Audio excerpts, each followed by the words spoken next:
Metal presence কৃষি সংবাদ সুজলা সুফলা।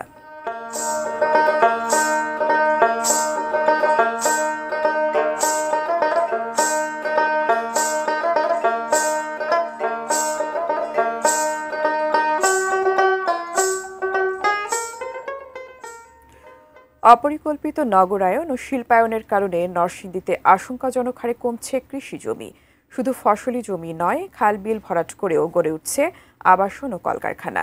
ফলে দিন দিন কমছে কৃষি জমির পরিমাণ, নষ্ট হচ্ছে পরিবেশ, যার সুদূর প্রসারী নেতিবাচক প্রভাব পড়বে কৃষি অর্থনীতিতে।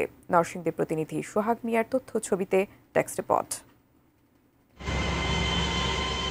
কৃষি ও শিল্প সমৃদ্ধ জেলা নরসিংদী। কৃষি বিভাগের তথ্যমতে ২০০৮-২০০৯ অর্থবছরে এ জেলায় ফসলি জমির পরিমাণ ছিল ৮৫,১১০ হেক্টর। গত ১৬ বছরে তা নেমে দাঁড়িয়েছে ৭৬,১৩৫ হেক্টরে। সেই হিসেবে কৃষি জমির পরিমাণ কমেছে ৮,৯৭৫ হেক্টর। ৬টি উপজেলার মধ্যে সবচেয়ে বেশি কৃষি জমি কমেছে নরসিংদী সদর, পলাশ ও শিবপুর উপজেলায়। অপরিকল্পিত নগরায়ন ও শিল্প কারখানা নির্মাণের প্রভাব পড়েছে নদী, পুকুরের মতো জলাশয়ে। এতে একদিকে যেমন খাদ্য সংকটের আশঙ্কা তৈরি হচ্ছে, অন্যদিকে বিরূপ প্রভাব পড়ছে পরিবেশের উপরও। আমরা কাজ কাম করতে পারতাছি না, সবকিছু বড় হয়ে গেছে, মিল ফ্যাক্টরি হয়ে গেছে।